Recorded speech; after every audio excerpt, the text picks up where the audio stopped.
الحمد لله نحمده ونستعينه ونستغفره ونعوذ بالله من شرور أنفسنا ومن سيئات أعمالنا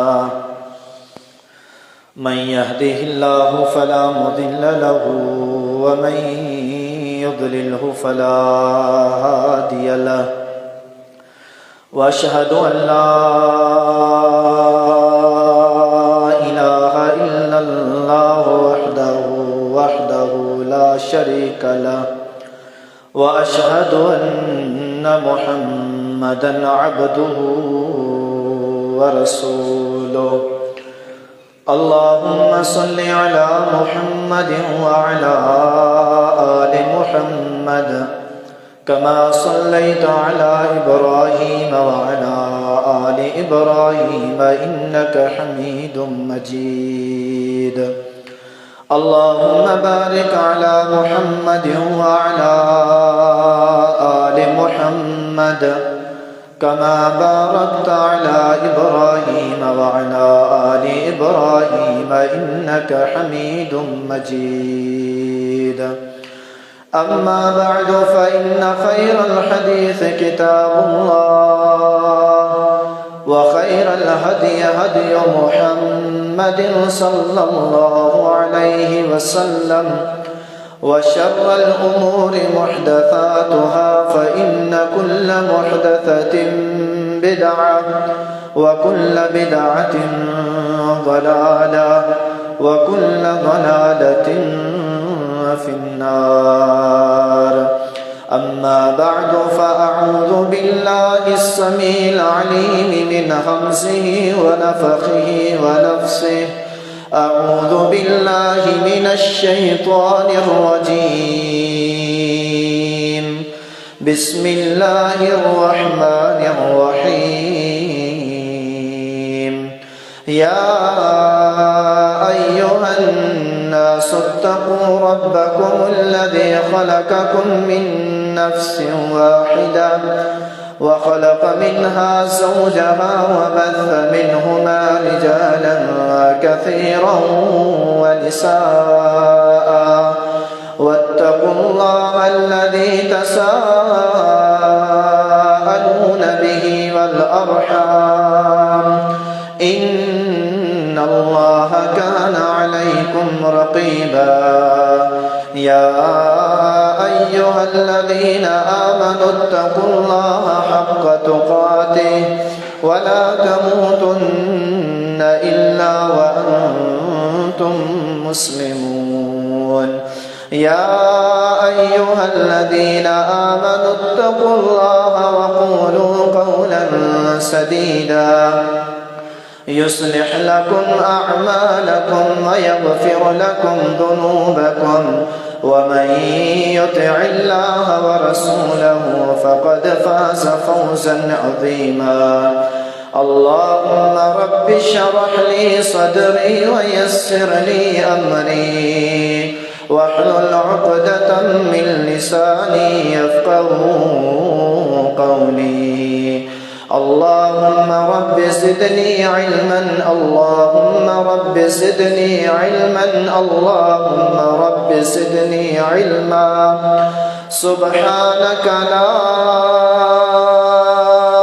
علم لنا إلا ما علمتنا إنك أنت العليم الحكيم وقال الله تبارك وتعالى في القرآن المجيد والفرقان الحميد بسم الله الرحمن الرحيم والتين والزيتون وطور سينين وهذا البلد الأمين لقد خلقنا الإنسان في أحسن تقويم وقال الله تبارك وتعالى في مقام الآخر وفي أنفسكم أفلا تبصرون وفي السماء رزقكم وما توعدون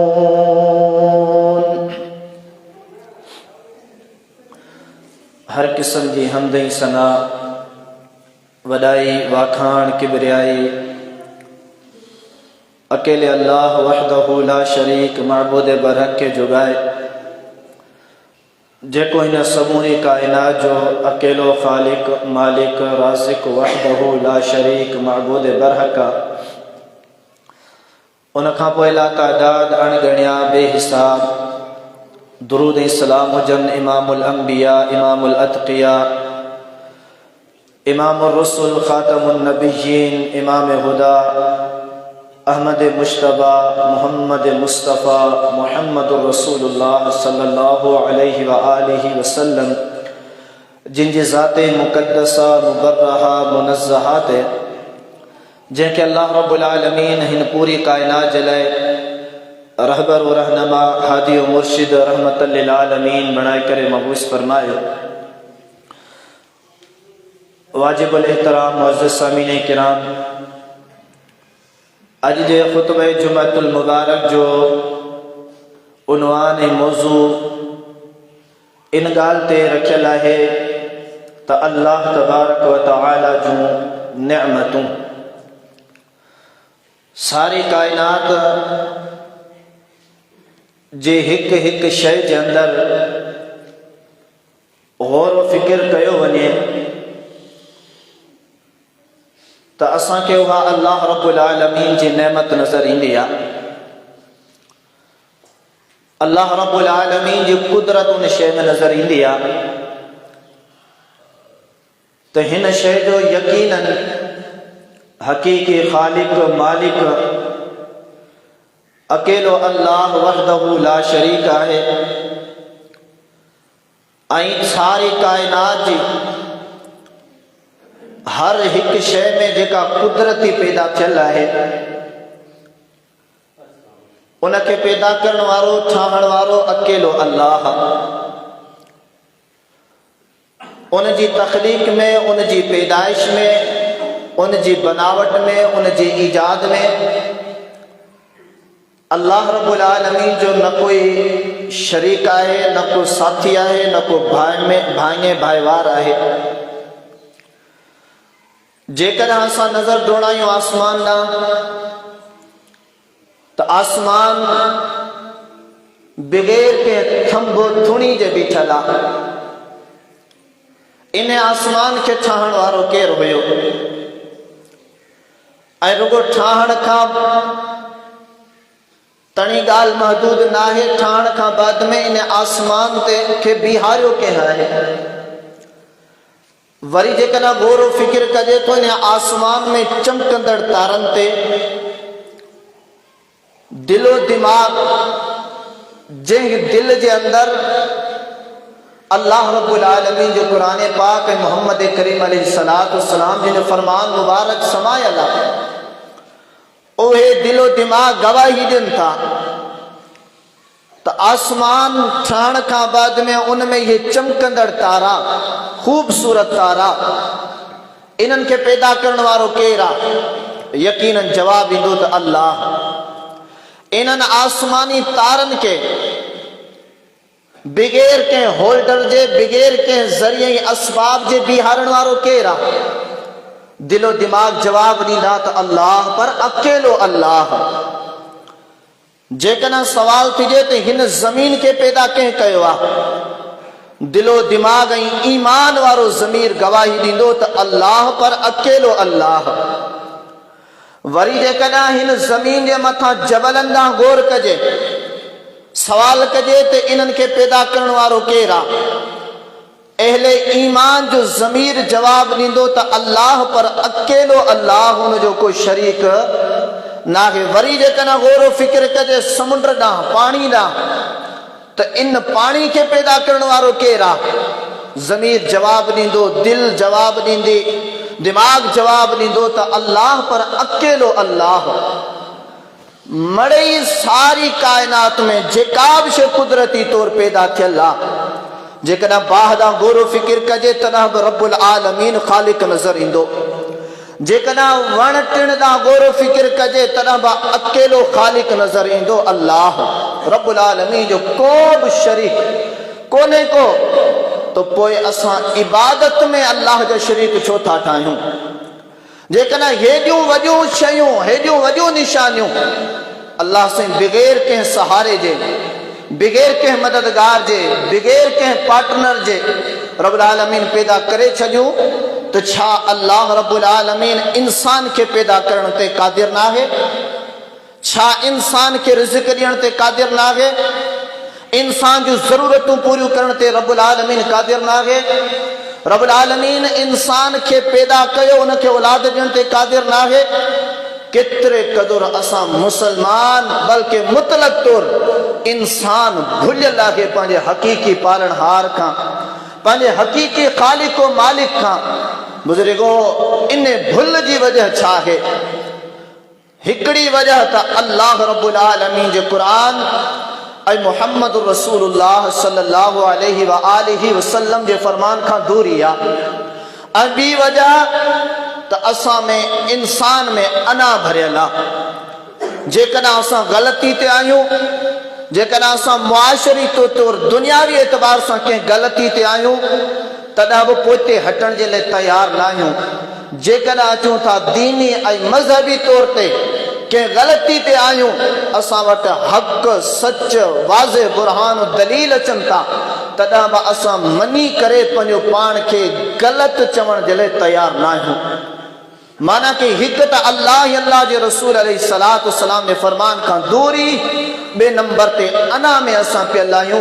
तॾहिं असां एतिरे क़दुर अॻिते वधी वियासीं हलिया जो असां पंहिंजे रब्बुल आलमीन जी सुञाणप खां, रब जे ॾिनल नेमतनि जी शुक्रगुज़ारी खां बि हथ धोई वेही रहियासीं, ॿिया रस्ता इख्तियार करे छॾियासीं।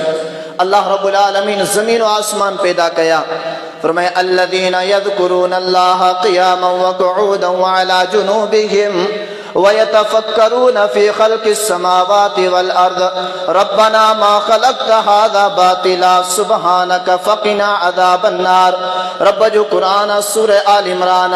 फरमाई अल्लाह जा जेके नेक बाना, जेके रब के सुञाणनि था, जेके रब के पंहिंजो हक़ीक़ी ख़ालिक़ व मालिक, हाजत रवा, मुश्किल कुशा, राज़िक़ सम्झनि था, उहे अल्लाह रब्बुल आलमीन जे पैदा कयल आसमान में, रब जी पैदा कयल ज़मीन में, रब्बुल आलमीन जे पैदा कयल ॾींहं में, रब जी पैदा कयल रात में गौर व फिक्र कनि था, पंहिंजो दिमाग़ हलाइनि था। हाय मौला करीम, छा तो तुंहिंजो शान आहे? सारी कायनात कमज़ोर आहे, सारी कायनात मुहताज आहे, आजिज़ आहे। या अल्लाह, ही ज़मीन व आसमान, ही सिज चंड तारा, ही रात व ॾींहं सभु तुंहिंजे हुकम सां हलण वारा। ओ जेके हक़ीक़ी मोमिन बाना हूंदा आहिनि, उहे ई चवनि था रब्बना मा ख़लक़्त हाज़ा बातिला। ओ असांजा मौला करीम, असां मञूं था ॾींहं जो हक़ीक़ी ख़ालिक़ बि तूं आहीं, त रात जो हक़ीक़ी ख़ालिक़ मालिक बि तूं आहीं। या अल्लाह, ही सारी कायनात तो बेमक़सदी पैदा न कई आहे। सुब्हानक, या अल्लाह तूं पाक आहे। ओ कहिड़े एतबार सां पाक आहे? या अल्लाह, ही सारी कायनात में जेको ॾींहुं थींदड़ आहे, उन जो हक़ीक़ी ऐं अकेलो पैदा कंदड़ तूं आहीं। इन ॾींहं जी पैदाइश में तुंहिंजो को शरीक कोन्हे, तूं शराकत खां पाक आहे। या अल्लाह, सारी कायनात में ऊंदा थींदड़ रात जो हक़ीक़ी ख़ालिक़ मालिक पैदा कंदड़ तूं आहीं। इन रात जी तख़लीक़ में सारी कायनात मां तुंहिंजो को बि भाईवार ऐं शरीक नाहे, तूं पाक आहे। फ़क़िना अज़ाबन नार। या अल्लाह, दुनिया वारनि जा अक़ीदा त जेकॾहिं फुला वली न हुजे हा, जेकॾहिं फुला पीर न हुजे हा, त इहो सिज न लहे हा, इहो सिज न ठहे हा, इहो सिज न उभरे हा, इहा रात न थिए हा। या अल्लाह, फुला फुला फुला फुला माण्हुनि जा इहा अक़ीदा, पर जेके असां रब, ओ असांजा रब जेके असां तुंहिंजा पाना आहियूं, तोखे सुञाणूं था, जेको इहो अक़ीदो रखूं था त इन सारी कायनात जी तमामु तर मख़लूक़ात जो हक़ीक़ी ख़ालिक़ बि तूं आहीं, मालिक बि तूं आहीं। या अल्लाह, असां उन शिरक वारे अक़ीदे खां पाक आहियूं, असांखे जहन्नम जी बाहि खां बचाए जा। ही रब जो कुरान तो चवे। अल्लाह से फरमाए तो ज़मीन और आसमान, सिज चंड तारा तो सब परे जी गाला। ओ बुजुर्गो, रब जो कुरान खणो, 26 सिपारो सूरत ज़ारियात आयत नंबर 21। फरमाए वफी अनफुसिकुम अफला तुबसिरून।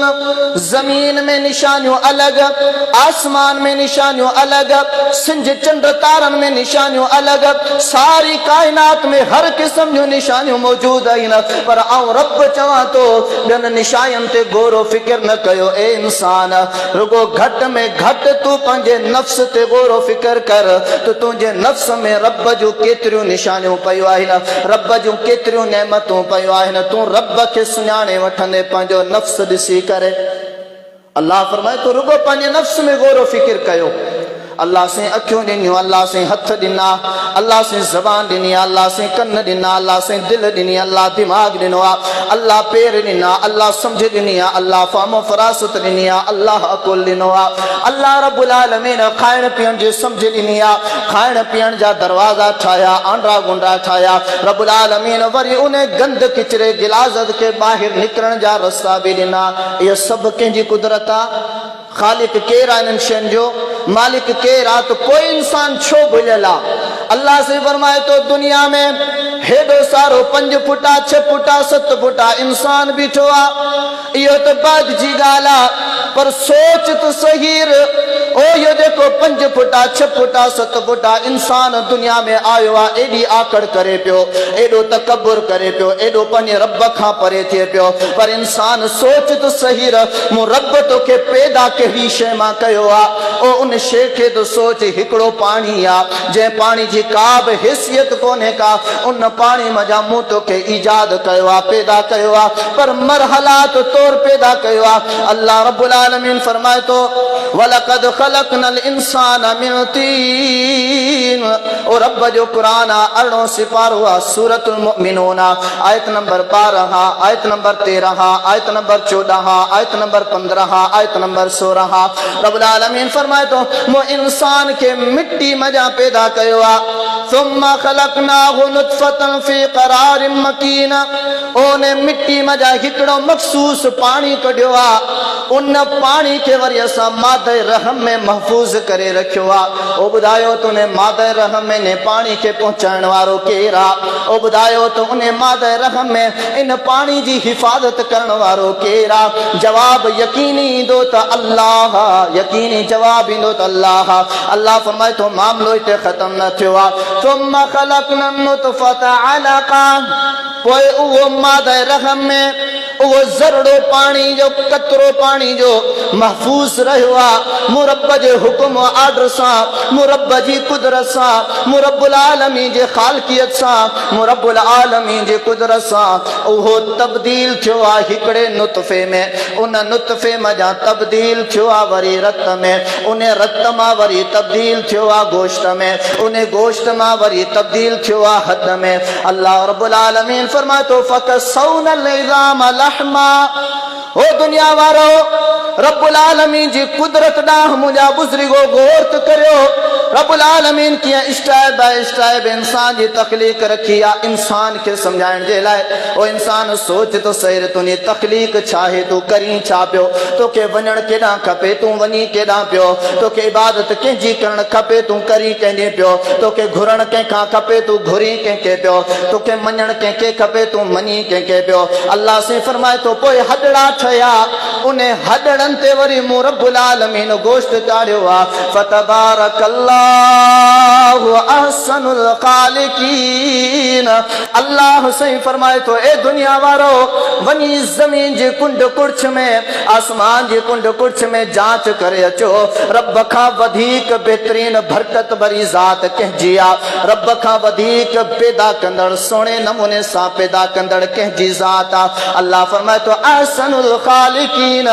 रब्बुल आलमीन इंसान ठाहियो, तॾहिं बि इंसानी शिकल जे एतबार सां बाक़ी मखलूकनि खां बेमिसाल आहे। रब बकरियूं बकर ठाहिया, बकरियुनि जी जिन्स जे एतबार सां ॿियनि मखलूकनि खां बेमिसाल आहे। रब मेहूं ठाहियूं, मेहनि जे जिन्स जे एतबार सां ॿियनि मखलूकनि खां बेमिसाल आहे। रब ढगियूं ढगा ठाहिया, रब्बुल आलमीन जेके ढगियूं ढगा ठाहिया ॿियनि मखलूकनि जे एतबार सां बेमिसाल आहे। हरणी हरण ठाहिया ॿियनि मखलूकनि जे एतबार सां बेमिसाल आहे। फाड़ियूं पहाड़ा ठाया तना बियन मखलूकनि जे एतबार सां बेमिसाल आहे, सहा ठाया तना बियन मखलूकनि जे एतबार सां बेमिसाल आहे। ओ दुनिया जे हिक हिक मखलूक जे अंदर गौर कंदा वञो रब जी कुदरत नज़र ईंदी। के बि मखलूकूं ॿियनि मखलूकनि जियां मुशाबे नज़र न ईंदियूं। अल्लाह रब्बुल आलमीन फरमाए थो सभिनी जा रंग ढंग, सभिनी जी सूरत, सभिनी जो उथण वेहण अलॻि अलॻि आहे। ॿुधायो इन्हनि शयुनि जो पैदा कंदड़ केरु आहे? हक़ीक़ी मालिक ख़ालिक। फरमाया अहसनुल ख़ालिकीन सुम्मा इन्नकुम बाद ज़ालिका लमय्यतून।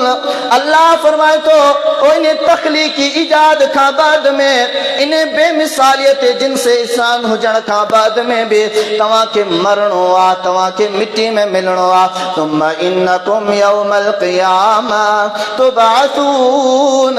अल्लाह फरमाए थो वरी क़यामत वारे ॾींहुं तव्हां उथंदव, जहिड़ा दुनिया में हुयव अहिड़ा क़यामत वारे ॾींहुं उथी करे ईंदव। माना कि ज़मीन में वेंदव हलिया, तव्हांजी शिकिलो शवात में का बि तब्दीली कान ईंदी। जहिड़ा दुनिया में हुयव अहिड़ा वरी उते थी ईंदव। गौर करियो केरा उहा हक़ीक़ी खालिक जी ज़ात केरा? अल्लाह। फरमाया अय्युहन्नास, रब जो कुरान आहे 17 सिपारो आहे, सूरतुल हज आयत नंबर 5 ऐं 6। फरमाया अय्युहन्नास ए इंसान इन कुंतुम फी रैबिम मिनल बास। तव्हां शक में पियल आहियो त क़यामत वारो ॾींहुं यार मरण खां बाद में वरी उथण, मरण खां बाद में वरी साॻियो इंसान ठहण, इहा लामहाल ॻाल्हि आहे, सम्झ खां ॿाहिरि ॻाल्हि आहे। अल्लाह फरमाए थो जेकॾहिं तव्हां शक में आहियो गौर कयो फइन्ना ख़लक़नाकुम मिन तुराब। जो जेको नुतफ़ो पाणी आहे मूं मट्टी मां पैदा कयो आहे। सुम्मा मिन नुतफ़तिन ख़लक़ा, पोइ वरी उन मिट्टी वारे पाणी मां नुतफ़ो पैदा कयो आहे। पोइ वरी गोश्त जो लोथड़ो पैदा कयो आहे। उन खां पोइ वरी तव्हांखे असां अहिड़ी शिकल ॾिनी आहे जेका वाज़िह ऐं ख़ूबसूरत आहे। के अहिड़ा ॿारड़ा थिया जेके हमल में ई ज़ाया थी विया हलिया, पेट में ई ज़ाया थी विया हलिया। अल्लाह फरमाए थो इहे ज़ाया करण वारो या सही सलामत ॿाहिरि आणण वारो केरु आहे? जवाब ॾींदो त अकेलो अल्लाह, उनजो को बि शरीक भाङे भाईवार न आहे। रब्बुल आलमीन फरमाए थो सुम्मा नुख़रिजुकुम तिफ़ला। पोइ जंहिंमहिल तव्हां ॿाहिरि दुनिया में आयो, नंढड़ो ॿारड़ो थी करे आयो, सुम्मा लितबलुगु अशुद्धकुम, जीअं त नंढड़े ॿारप मां तव्हां वॾा थी करे पंहिंजी नौजवानी खे पजो। सुम्मा लितकूनु शुयूखा, पोइ वरी तव्हां पोढ़ा थियो। फरमायो वमिनकुम मन युरद्दु इला अर्दलिल उमर वमिनकुम मन युतवफ़ा। अवाम जा केड़ा जेका पेट में ई फोत थी विया हलिया, अवाम जा के अहिड़ा जेके पैदा थियण खां पोइ फौरन फोत थी विया हलिया, अवाम जा के अहिड़ा जेके थोरी उमिरि हासिल करे फोत थी विया हलिया, अवाम जा के अहिड़ा के नौजवान थी करे फोत थी विया हलिया। अल्लाह फरमाए थो वमिनकुम मन युरद्दु इला अर्दलिल उमर। अवाम जा के अहिड़ा बि बुज़ुर्गीन आया जेके कुराड़प वारी उमिरि खे पुॼी विया हलिया। रब पुछा करे थो त ॿुधायो त इहे उमिरूं ॾियण वारो केरु आहे? जवाब ईंदो त अकेलो अल्लाह। फरमाए त इहे पोड़ा जना नौजवान हुया, वॾी तालीम हासिल कई, वॾा इल्म हासिल कया, वॾा फन हासिल कया, वॾा हुनर हासिल कया, वॾी ज़हनियत रब जे तरफ़ां मिली आहे। पर अल्लाह फरमाए थो जॾहिं इहे कुराड़ा थी वञनि था, जॾहिं इहे पोड़ा थी वञनि था, उन्हनि जी ज़बान ई तव्हांखे ॻाल्हियूं ॿुधण में ईंदियूं। इहे ॻाल्हियूं असांखे विसरी वियूं आहिनि। असांजी हाणे यादगिरी एतिरी कोन थी रहे, ॿुधण खां बाद में जल्दी विसरियो थो वञनि। अल्लाह फरमाए थो वतरल अर्द हामिदा। ओए तव्हां ॾिसो था ज़मीन के, ज़मीन बंजर पई आहे, खाली पई आहे, ख़ुश्क पई आहे। अल्लाह फरमाए थो आऊं रब उन ज़मीन ते मींहुं वसाईंदो आहियां। उहा ज़मीन तारो ताज़ा थींदी आहे, उहा ज़मीन गोशा उगाईंदी आहे, उहा ज़मीन फलो मेवात उगाईंदी आहे। रब पुछा करे थो त ॿुधायो त इन शइ जो ख़ालिक केरु आहे? रब पुछा करे थो त ॿुधायो इंसानो इन ज़मीन ते मीह वसाइण वारो केरा। रब पुछा करे तो तिने जमीन के साउ करण वारो केरा। रब पुछा करे तो तिने जमीन मां नंढा नंढा गाह पुछाइण वारो केरा। रब पुछा करे तो तिने जमीन मां फलो मेवात पैदा करण वारो केरा। अल्लाह जो कुरान जवाब दे तो ज़ालिका बिअन्नल्लाह हुवल हक़ व अन्नहु युहील मौता व अन्नहु अला कुल्लि शैइन क़दीर। अल्लाह फरमाए तो हकीकी वो अल्लाह, वो अल्लाह मारण ते बि क़ादिरा, वो अल्लाह जारण ते बि क़ादिरा। रब पहिरियां इंसानी तख़लीक़ जो मिसाल ॾेई करे वरी ज़मीन जी तख़लीक़ जो मिसाल ॾेई करे सम्झायो त तव्हां बि ईअं ई पैदा थियल आहियो, अवां बि ईअं ई पैदा थियल आहियो। इन पैदा करण जो ऐं मारण जो मालिक केर आहे? जवाब ईंदो त अकेलो अल्लाह। रब्बुल आलमीन फरमाए तो वलक़द मक्कन्नाकुम फिल अर्दि वजअलना लकुम फीहा मआइशा क़लीलन मा तशकुरून। रब जो कुरान आहे सूरतुल अअराफ आयत नंबर 9 अल्लाह फरमाए तो पैदा थियण खां बाद में अवां खे ज़मीन में जगहूं ॾिनो, अवां जा घर ठहिया, अवां जा महलात ठहिया, अवां जा शहर ठहिया, अवां जा मुल्क ठहिया। वजअलना लकुम फीहा मआइश, इन ज़मीन में मूं तव्हां जे लाइ रोज़ी जा असबाब ठाहिया, रिज़्क़ जा असबाब ठाहिया, काई कमाई जा असबाब ठाहिया। फरमाए क़लीलन मा तशकुरून। उन जे बावजूद भी थोड़ा अहिड़ा माण्हू आहिनि जेके मूं रब्बुल आलमीन जे हक़ानियत के समझी करे मूं रब जो शुक्रिया अदा कनि था। फरमाए वलक़द ख़लक़नाकुम सुम्मा सव्वरनाकुम सुम्मा क़ुलना लिल मलाइकति इसजुदू लि आदम फसजदू इल्ला इब्लीस। अल्लाह ॿुधाए तो हाउ हाउ इंसान पंहिंजे मक़ाम ॾांहुं गौर कर, पंहिंजी अज़मत ॾांहुं गौर कर, पंहिंजे शान ॾांहुं गौर कर। अल्लाह फरमाए तो मूं तव्हां खे पैदा कयो, पैदा करण खां बाद में तव्हां खे ख़ूबसूरत चेहरे सां नवाज़ियो, ख़ूबसूरत शिकल सां नवाज़ियो। सिर्फ़ इते मूं तव्हां खे छॾे कोन ॾिनो बल्कि अवां जी रफ़तियूं बुलंदियूं मक़ाम मर्तबा शान और शौकत वधाईंदे मूं रब हुकुम कयो ए मुंहिंजा फरिश्तो, हाय सुभान अल्लाह उहे फरिश्ता। रब फरमाए तो ला यासून अल्लाह मा अमरहुम व यफअलून मा युअमरून। ओ मुंहिंजा बुज़ुर्गो पंहिंजी इंसानियत ते गौर कजो, पंहिंजे गुनाहनि ते गौर कजो, पंहिंजी इबादतनि ते गौर कजो, पंहिंजे मक़ाम ऐं मर्तबे ते गौर कजो। केतिरे क़दुरु रब खां परे थी चुका आहियूं इन ते गौर कजो, पर रब मक़ाम केॾो रखियो आहे। फरमाए तो ओ इंसान, ओ मुंहिंजा बाना, मूं तोखे पैदा कयो, पैदा करण खां बाद में जेका फरिश्तनि जी मख़लूक हुई उनखे मूं चयो त इंसान खे सजदो कर, इंसान खे उन फरिश्तनि बि सजदो कयो आहे। अवां में मुंह में केतिरा गुनाह भरियल आहिनि, पर अवां जी मुंहिंजी ज़ात खे, अवां जी मुंहिंजी जिन्स इंसान खे, ओ मुंहिंजा बुज़ुर्गो उन क़ौम बि रब जे हुकुम सां सजदो कयो हुयो जंहिंजा गुण रब पाण ॻाया, जंहिंजी तारीफ़ रब पाण कया। फरमाई ला यासून अल्लाह, उहा फरिश्तनि जी जमात जेका रब जी नाफ़रमानी कॾहिं बि न कंदी आहे। उहा मख़लूक इंसान के सजदो कयो रब जे हुकुम ते, पर रब चए तो त इंसान तू रब के सजदो कर। इंसान अर्दो, इंसान वॾाई खोर, इंसान तकब्बुर, अल्लाह अकबर कबीरा। जे नमाज़ूं हे पढ़नि जिन जूं नियतूं खोटियूं, हेॾा रब छा थो चवे? रब्बुल आलमीन छा थो चवे? हो सजदे करण खां इनकार कंहिं कयो हुयो? इल्ला इब्लीस अबा वस्तकबर वकान मिनल काफिरीन।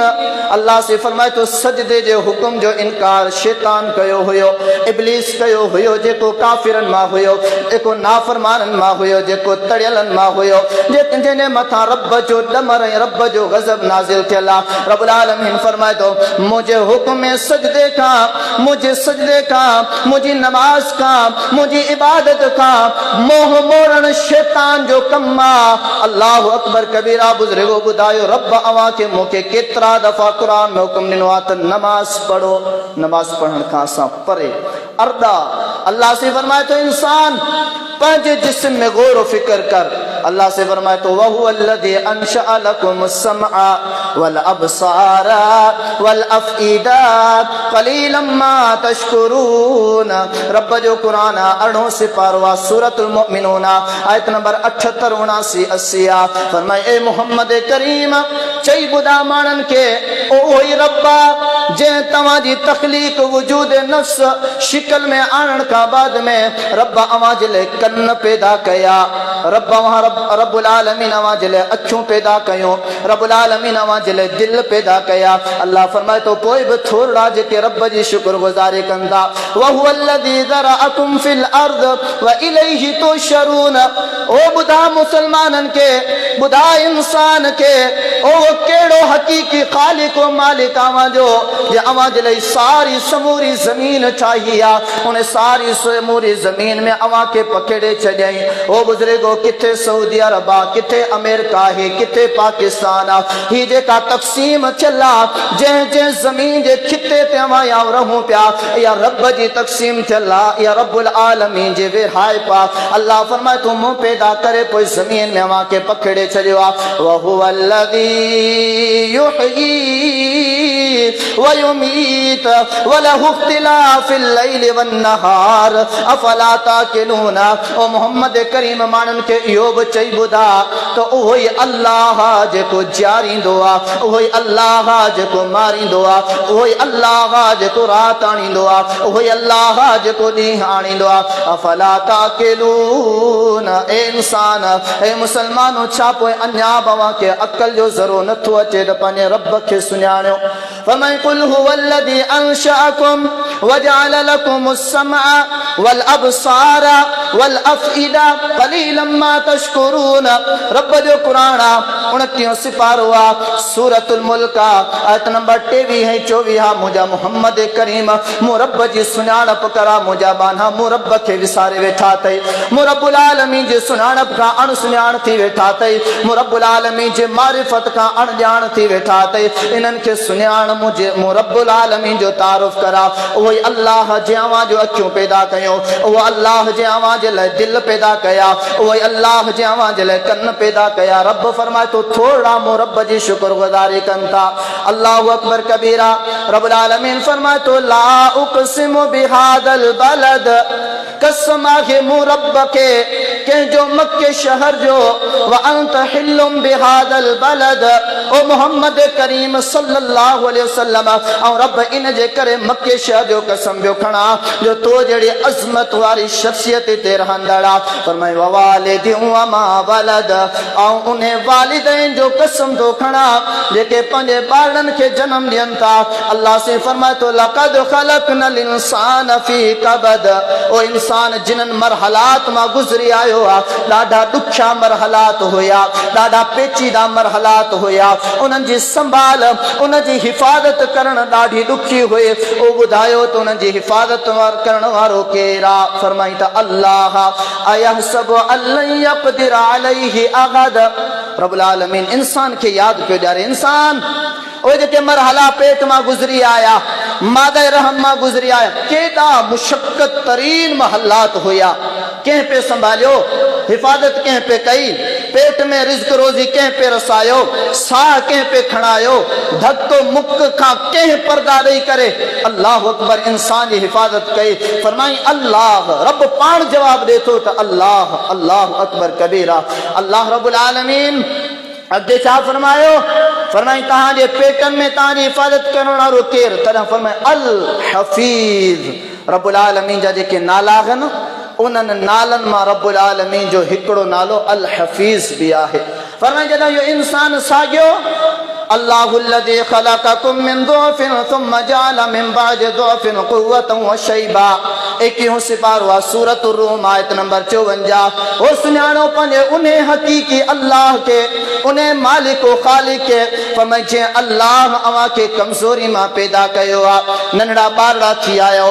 अल्लाह रब्बुल आलमीन फरमाए थो नंढड़ो ॿारड़ो जेको बांबड़ा बाईंदे हले पियो, वरी खटनि जा वणनि जा सहारा वठी करे, अबे अम्मा भाइर भेनरनि जे आङुरियुनि जा सहारा वठी करे वॾो थिए थो।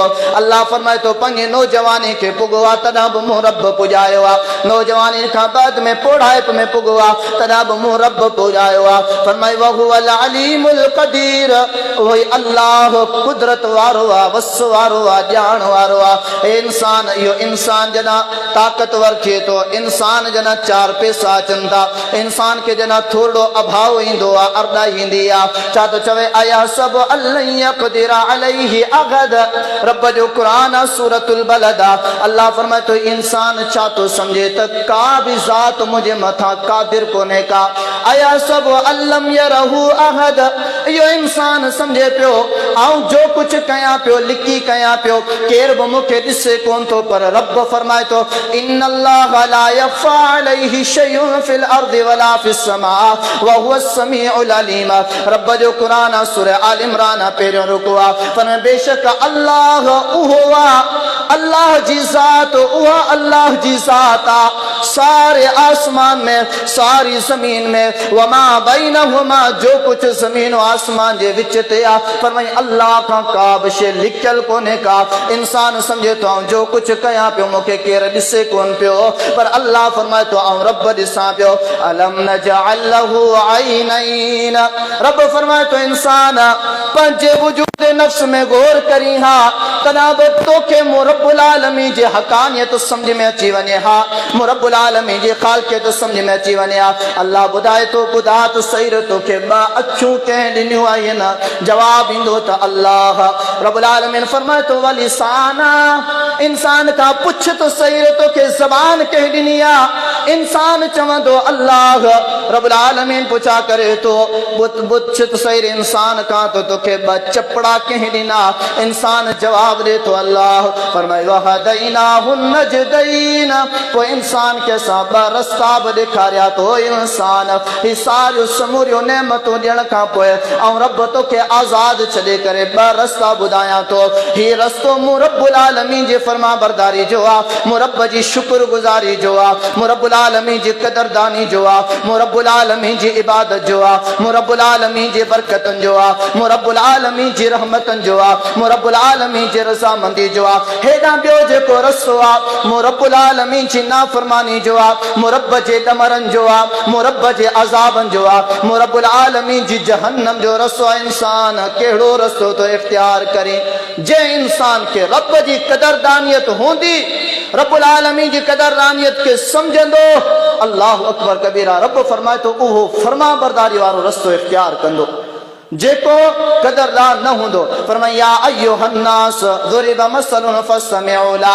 इन्नल्लज़ीना तदऊना मिन दूनिल्लाहि लन यख्लुकू ज़ुबाबा वलौ इज्तमऊ ला व इन यस्लुबहुमुज़्ज़ुबाबु शैअन ला यस्तनक़िज़ूहु मिनहु ज़अफ़त तालिब वल मतलूब रब जो कुरान 17 सिपारो सूरतुल हज आयत नंबर 72 73 ओ इंसान गौर कर तुझे ले रब मिसाल बयान कया पियो फस्मिउला कन खोले करे बुध जा ओहे जेके कन जेके रब तोखे बुधण जे ले दिना ओहा दिल खोले वे जा जेका तोखे समझण जे ले दिनी आ ओहे अखियूं खोले दिस जा जेके रब तोखे दिसण जे ले दिनो आहे ना अल्लाह फरमाए तो गौर सां बुध जा इन्नल्लज़ीना तदऊना मिन दूनिल्लाहि लन यख्लुकू ज़ुबाबा रब जी जात खां अलावा रब जी इलाहियत खां अलावा रब जी खालकियत खां अलावा रब जी मालकियत खां अलावा सारी कायनात जा वली सगोरा सब जा सब गड करे छड़ियो सारी कायनात जा हर बा गड करे छड़ियो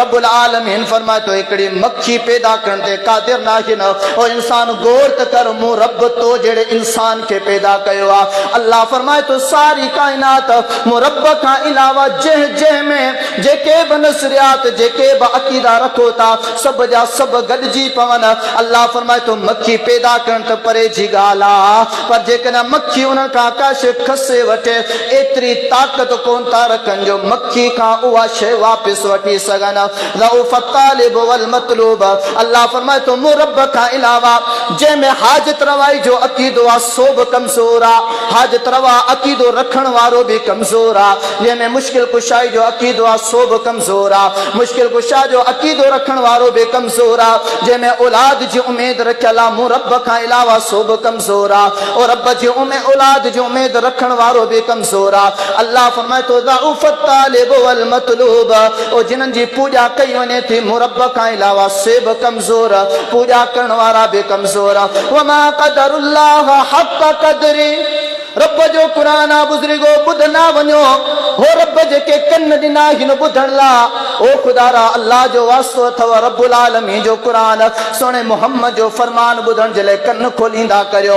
ओ जेका रब दिल ॾिनी आहे रब जे कुरान खे सम्झण जे लाइ, नबी जे फरमान खे सम्झण जे लाइ खोलींदा कयो। ओ जेके रब अखियूं ॾिनियूं आहिनि रब जे कुरान ऐं मोहम्मद करीम जे फरमान खे पढ़ण जे लाइ खोलींदा कयो। वगरना अल्लाह से मिसाल बयान कया, लहुम क़ुलूबुन ला यफ़क़हून बिहा वलहुम अयुनुन ला युबसिरून बिहा वलहुम आज़ानुन ला यस्मऊन बिहा उलाइका कल अनआम बल हुम अज़ल्लु उलाइका हुमुल गाफ़िलून।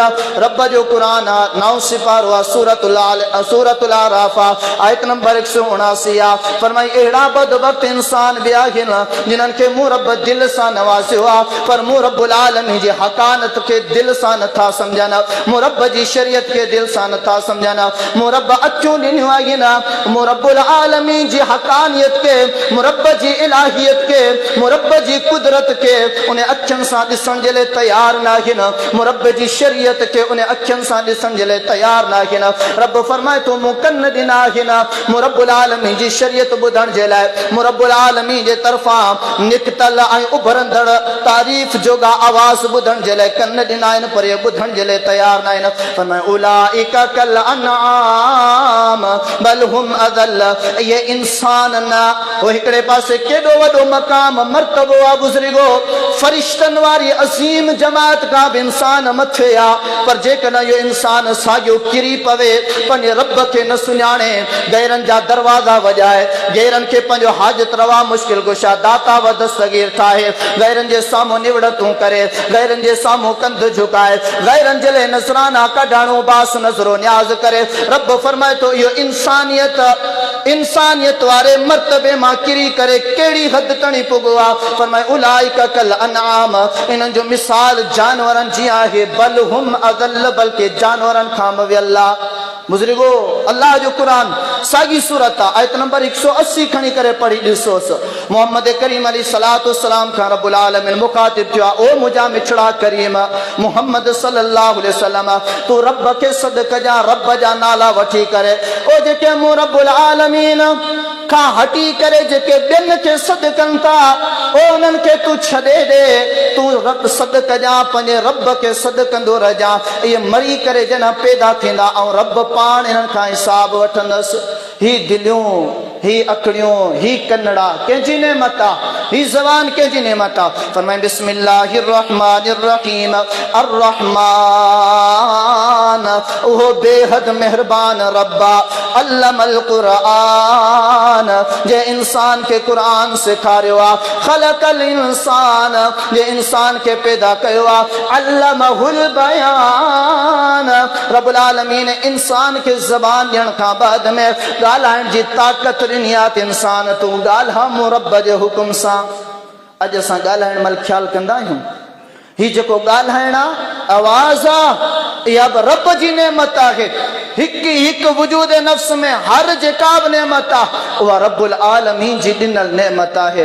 असां इस्तेमालु कंदा आहियूं पंहिंजी ज़बान खे, का ख़बर कान्हे किथे इस्तेमालु पिया कयूं। ओ जेके जुमला कढंदा आहियूं का ख़बर कान्हे किथे जुमला, ओ बुज़ुर्गो किथे ईअं न थिए जो रब जी हिन ॾिनल ज़बान नेमत खे ग़लति ॻाल्हियुनि में इस्तेमालु कंदे मरी वञूं। रब क़यामत वारे ॾींहुं सुवाल करे।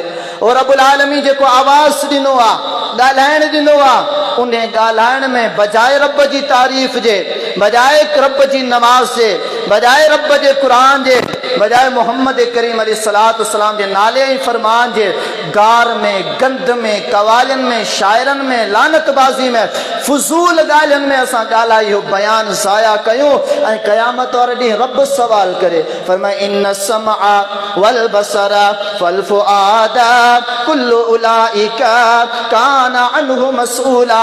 रब्बुल आलमीन फरमाए थो क़यामत वारे ॾींहुं कननि जे बारे में आऊं रब सवाल कंदुसि, अखियुनि जे बारे में आऊं रब सवाल सवाल कंदुस, दिल जे बारे में आऊं रब सवाल कंदुस।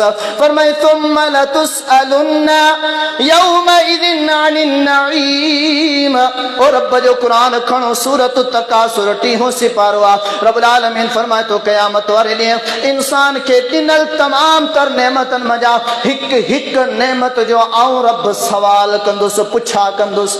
छा जवाब? रब्बुल आलमीन फरमाए तो फबिअय्यि आलाइ रब्बिकुमा तुकद्दिबान। ओ इंसानो जेकर इंसानी शिकलो शबात ढांचे ॾांहुं ॾिसो तॾहिं बि रब जो नेमतो, जेकर ज़मीन ॾांहुं ॾिसो तॾहिं बि रब जो नेमतो। फरमाए अलम नजअलिल अर्द मिहादा। ओ इंसान मूं रब खे छॾे करे गैरनि जा रस्ता वञे वरता, गैरनि जा दर वञी वॼाया, गैरनि में वञी उमेदूं रखियूं, गैरनि जे साम्हूं निवड़तो न्याज़ करण लॻा। अल्लाह फरमाए तो ज़मीन कंहिं पैदा कई आहे? जवाब ईंदो तो ज़मीन पैदा कर रब कई आहे। अल्लाह फरमाए तो ज़मीन खे विछायो कंहिं? जवाब ईंदो त अल्लाह विछायो आहे। अलम नजअलिल अर्द मिहादा। ज़मीन कंहिं विछाई आहे? वल जिबाल औतादा। ओ ज़मीन ते जबल कंहिं रखिया? वखलकनाकुम अज़वाजा। ओ अवां खे जोड़ा ज़ालो मुड़स कंहिं कया? वजअलना नौमकुम सुबाता। तव्हां जे लाइ निंड ऐं रात कंहिं पैदा कई आहे? वजअलनल लैल लिबासा। रात तव्हां जे लाइ पर्दो आहे। वजअलनन नहार माशा।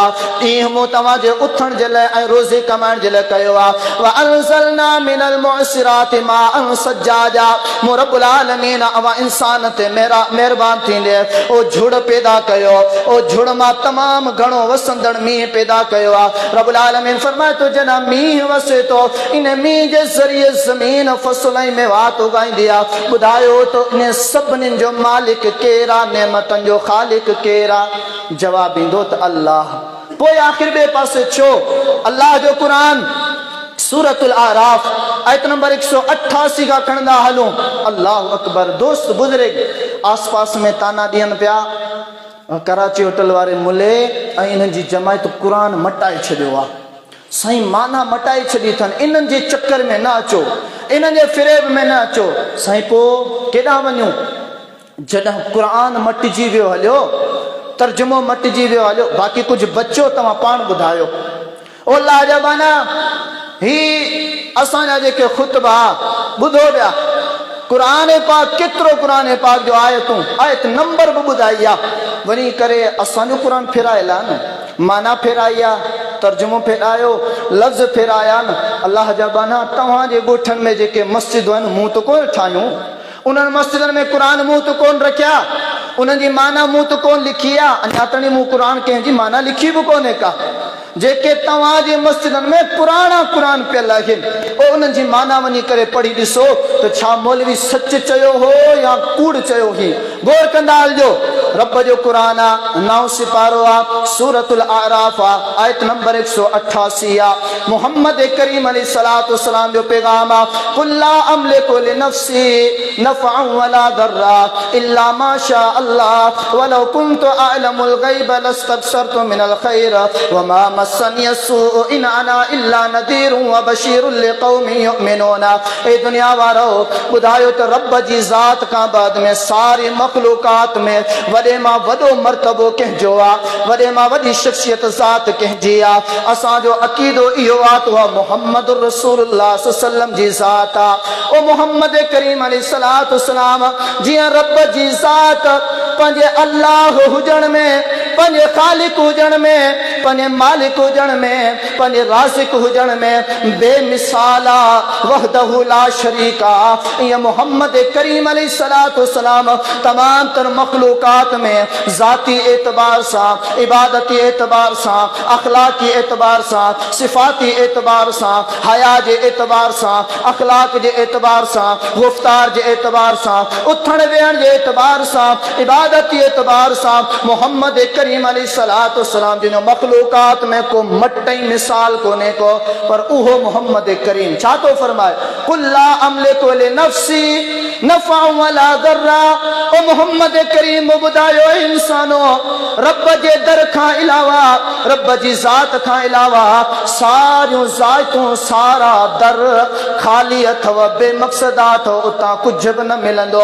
ऐं मुहम्मद करीम अलैहिस्सलातु वस्सलाम आया पंहिंजी जान जे लाइ बि नफ़े नुक़सान जो मालिक नथो इख्तियार नथो रखां, पंहिंजी जान जे लाइ नफ़े नुक़सान जो मालिक न आहियां। अॼु झंडे जे साम्हूं हथ हमरा झुकियो पियो आहे। अॼु पुराणो वण खबड़ हमरा झुकियो पियो आहे, ॿाहूं ॿधियो पियो आहिनि। अॼु शल न को वॾे वारनि वारो मिटी सां लिथड़ियल वॾा मड़का ऐं हथ में वटो आहे, उन जे साम्हूं बि झुकूं, असां उन खां दुआऊं पिया करायूं। अल्लाह अकबर कबीरा। शल का पुरानी कबर, शल के कबर ते पड़ ॾिठोसीं, शर्न के कबर जे मथां का कोठड़ी ॾिठीसीं। असांजा सभु नज़रियात मटिजो वञनि। अल्लाह जो वली आहे, हिन में वॾी ताक़त आहे, हिन में वॾो पावर आहे। बुज़ुर्गो इंसाफ़ सां ॿुधाइजो, रब जो क़ुरान वञी खणी करे पढ़जो, हिकु हिकु लफ़्ज़ जो ज़ामिन आया। अल्लाह अकबर कबीरा। मोहम्मद करीम खां को वॾो वली आहे? ॿुधायो, मोहम्मद करीम अलैहिस्सलाम खां को वॾो वली आहे? जेकॾहिं कोन्हे त क़ुरान पढ़ो। चए थो ओ दुनिया वारो ॿुधो, ऐं मोहम्मद करीम पंहिंजे जान जे लाइ बि नफ़े नुक़सान जो मालिक कोन आहियां, न वरी आऊं इल्म गैब ॼाणा थो त सुभाणे छा थींदो। अॼु फ़क़ीर आयो आहे पंहिंजे दर ते पिनण। फ़क़ीर अलाह जे नाले ते वटो अटे जो वठे पियो, अन्न जी लप वठे पियो, ख़ैरात वठे पियो। हाणे सी घर मां नौजवान पुटड़ो, नौजवान न्याणी निकिरी आई आहे। फ़क़ीर ढारो विझ त मुंहिंजी क़िस्मत में छा आहे। अल्लाह अकबर कबीरा। ओ जेके ॿियनि जूं क़िस्मतूं ॿुधाइनि हा, ॿियनि जे क़िस्मतनि जा राज़ ॼाणनि हा, ॿुधायो त पोइ पाण पिननि हा। इन फ़क़ीर खां पुछा कयो, ॿुधा त सही तुंहिंजी क़िस्मत में छा लिखियल आहे? अञा घणा साल पिनंदे, अञा घणा साल अची करे दर वॼाईंदे? ही मुसलमाननि जो अक़ीदो, ही मुसलमाननि जा नज़रियात। इहे मुसलमान बुज़ुर्ग बहराड़ी वारा वरी ॻाल्हाइनि था असांजे ख़िलाफ़, जेके हर ॻाल्हि क़ुरान ऐं हदीस पढ़ी करे ॿुधाइनि था, इस्लाह कनि था। बुज़ुर्गो बचायो पंहिंजे ईमान खे, बचायो पंहिंजी इज़्ज़त आबरू खे, बचायो पंहिंजे माल खे। मोटी अचो रब जे क़ुरान ऐं मोहम्मद करीम अलैहिस्सलाम जे फरमान। मोहम्मद करीम छा फरमायो? वलौ कुन्तु अअलमुल गैब लस्तक्सरतु मिनल खैर वमा मस्सनी अस्सू इन अना इल्ला नदीरुन व बशीरुन लिक़ौमिन युमिनून। ए दुनिया वारो ॿुधो, ऐं मोहम्मद करीम जेकॾहिं क़िस्मत जा राज़ ॼाणिया हा, ऐं मोहम्मद करीम ईंदड़ वक़्त में छा थींदो जेकॾहिं मोहम्मद करीम ॼाणिया हा, त वो मोहम्मद करीम खे का बि तकलीफ़ कान पुॼे हा। उन तकलीफ़ वारे रस्ते खां पहिरियां आऊं संभलिजी वञा हा, तकलीफ़ वारे वक़्त खां पहिरियां आऊं संभलिजी वञा हा। पर आऊं मोहम्मद करीम अल्लाह जो पैगाम ॿुधाए करे, रब जी कुदरत ॿुधाए करे, रब्बुल आलमीन जा ॾमर ॿुधाए करे, रब जी इलाहीअ जो तारुफ़ कराए, रब्बुल आलमीन जी क़दरदानी कराईंदो आहे, रब जे अज़ाबनि खां ड्रेॼारींदो आहे, रब जे नेमतनि जो, रब जे इनामनि जी ख़ुशख़बरी ॿुधाईंदो आहे। अॻिते छा फरमाई? वल्लज़ी ख़लक़कुम मिन नफ़्सिन वाहिदा। मोहम्मद करीम ॿुधाए पियो, ओ वो अल्लाह जंहिंजो आऊं ड्रेॼारींदड़ थी करे आयो आहियां, ओ वो अल्लाह जंहिंजे तरफ़ां ॾिनल ख़ुशख़बरियूं आऊं तव्हांखे ॿुधाईंदो आहियां, उन ई तव्हांखे पैदा कयो आहे मिन नफ़्सिन वाहिदा, हिकिड़ी जान मझा, वजअल मिनहा ज़ौजहा, उन आदम मझा उन जी घरवारी पैदा कई आहे। छो पैदा कई आहे? लियस्कुन इलैहा, जीअं त आदम और हवा, जीअं त ज़ाल ऐं मुड़ुस पाण में मिली करे सुकून हासिल कनि। रब्बुल आलमीन फरमाए थो, ओ उन सुकून हासिल करण खां बाद में ओ जेका औरत आहे, उन जे पेट में नुतफ़ो दाख़िल थींदो आहे, थोरो हल्कड़ो हमल थींदो आहे, पोइ हलंदे हलंदे वक़्त सारो गरो हमल थी वेंदो आहे। अल्लाह फरमाए थो, पोइ इहे ॿई ॼणा हथड़ा खणनि था, या इलाहुल आलमीन असांखे पुटड़ो ॾिजाए, या इलाहुल आलमीन नेक साले ॾिजाए, या इलाहुल आलमीन तंदुरुस्त सही ॾिजाए। अल्लाह फरमाए थो, जॾहिं आऊं पंहिंजो पुटड़ो, ऐं जॾहिं रब्बुल आलमीन इन्हनि खे घुरियल सुनन पुटड़ो ॾींदो आहियां, इन्हनि जो घुरियल जॾहिं पंहिंजो पुटड़ो ॾींदो आहियां, त इहे छा था कनि? मूं रब सां गॾु ॿियनि खे बि सॾु कंदा आहिनि। आहे कोन्हे? पुटड़ो पैदा थियो, साईं सुभान अल्लाह, पुटड़ो पैदा थियो, ई फिलाणे सरकार जी महिरबानी आहे, फिलाणे वली जी महिरबानी आहे, फिलाणे मुर्शिद जी दुआ थियल आहे, फिलाणे मुर्शिद जो हथ घुमायल आहे। एतिरा मुसलमान वधी विया हलिया अॻिते जिहालत में पंहिंजे रब्बुल आलमीन खे छॾे करे, जो हाणे जेके उठणनि जूं क़बरियूं आहिनि उन्हनि ते तवाफ़ पिया थियनि। साईं एॾा सागड़ में परे कोन्हे, बाह ॿारे करे उन खे तवाफ़ पियो थिए। साईं वञो गाजी शाह ते एॾे उत्तर वारे पासे, अल्लाह अकबर कबीरा।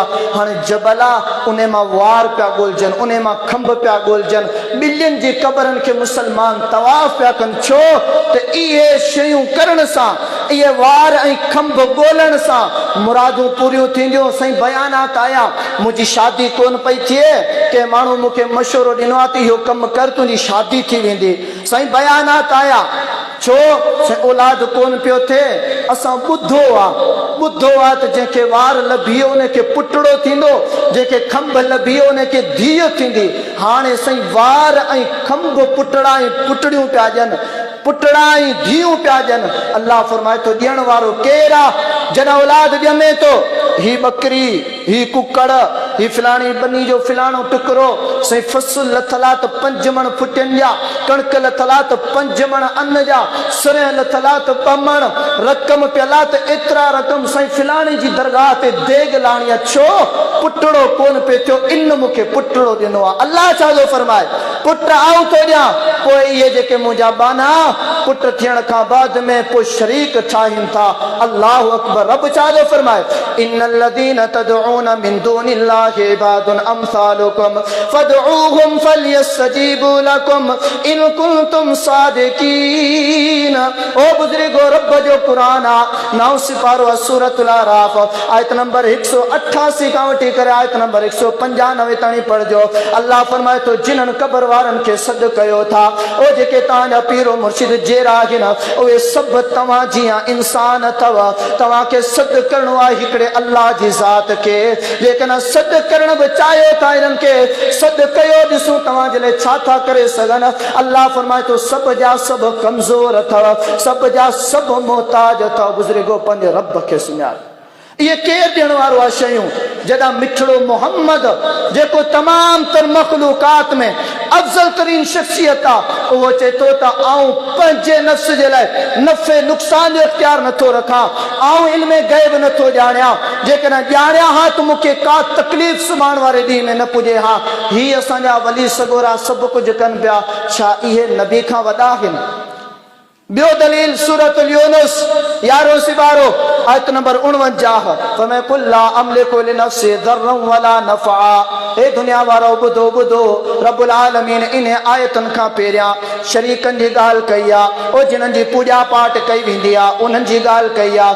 आख़िर में मोहम्मद करीम अलैहिस्सलातु वस्सलाम खां बयानु करायो, ए मोहम्मद करीम, पाणनि खे चई ॿुधा, मुरब खां अलावा जेके मखलूकात में मुरब जे बाननि में अक़ीदा रखियो वेठा आहिनि, उन्हनि सभिनी खां अफ़ज़ल तरीन शख्सियत मोहम्मद जी आहे। पर आऊं मोहम्मद बि पंहिंजी ज़ात जे लाइ नफ़े नुक़सान जो इख्तियार नथो रखां। रब जो क़ुरान आहे, सूरतुल जिन्ना 29 सिपारो आहे, आयत नंबर 21, फरमाए कुल ला अमलिकु लकुम दर्रन वला रशदा। ए दुनिया वारो मोहम्मद करीम जो पैगाम ॿुधो, ए दुनिया वारो मुंहिंजा बुज़ुर्गो मुसलमानो, रब जे क़ुरान जो पैगाम ॿुधो, मोहम्मद करीम जा जुमला, मोहम्मद करीम जो आवाज़ ऐं सदा। ए मुंहिंजा उम्मतियो, ऐं मोहम्मद करीम अव्हां जे लाइ बि नफ़े नुक़सान जो इख्तियार नथो रखां। पहिरियनि आयतनि में हुयो त पंहिंजे लाइ बि नफ़े नुक़सान जो इख्तियार नथो रखां। हिन आयत करीमा में आहे त अव्हां जे लाइ बि नफ़े नुक़सान जो इख्तियार नथो रखां। शक आहे क़ुरान में? शक हुजे जुमे खां बाद में को बि साथी ॿाहिरि निकिरण खां पोइ गार गंद न, ही अहिड़ा, इहो ईमानदार जो तक़ाज़ो कोन्हे, इहो मुसलमान जो तक़ाज़ो कोन्हे को। मुसलमान जो तक़ाज़ो इहो आहे, जेकॾहिं इहे अक़ीदा आहिनि, मौलवी साहब इहा ॻाल्हि कई आहे त महिरबानी करे खोले असांखे ॾेखार। मज़ो आहे तॾहिं अदब में, अख़लाक में पंहिंजी इस्लाह करियूं। बुज़ुर्गो, सुञाणो पंहिंजे रब खे। फरमाए फबी अय्यि आलाई रब्बिकुमा तुकज़िबान। सारे नेमतनि ते गौर कयो, कहिड़ी कहिड़ी नेमत जो तव्हां इनकार कंदो, चवंदो त बेली इहा रब न बल्कि इहा फिलाणे पैदा कई आहे, इहा रब अकेले न बल्कि अल्लाह सां गॾु फलाणो शरीक हुयो। बुज़ुर्गो, सोचो, गौर फिक्र कयो, जवाब सभिनी जे तरफ़ां इहो ईंदो त अल्लाह पैदा कयो आहे। आख़िरी आयत पढ़ी करे पंहिंजी ॻाल्हि खे ख़तमु कंदासीं। रब्बुल आलमीन जो क़ुरान 11 सिपारो सूरतुल यूनुस फरमाए कुल मन यरज़ुकुकुम मिनस समाई वल अर्द अम्मन यमलिकुस समा वल अबसार व मन युखरिजुल हय्य मिनल मय्यत व युखरिजुल मय्यत मिनल हय्य व मन युदब्बिरुल अम्र फसयक़ूलून अल्लाह फकुल अफला तत्तकून। मोहम्मद करीम अलैहिस्सलातु वस्सलाम जिन खां रब्बुल आलमीन पंहिंजो तारुफ पियो कराए ए दुनिया वारो ॿुधायो त सही अवां खे रिज़्क़ केरु ॾींदो आहे। रब चए थो काफ़िरनि खां पुछा कंदे उहे बि चवंदा त अल्लाह रिज़्क़ थो ॾे।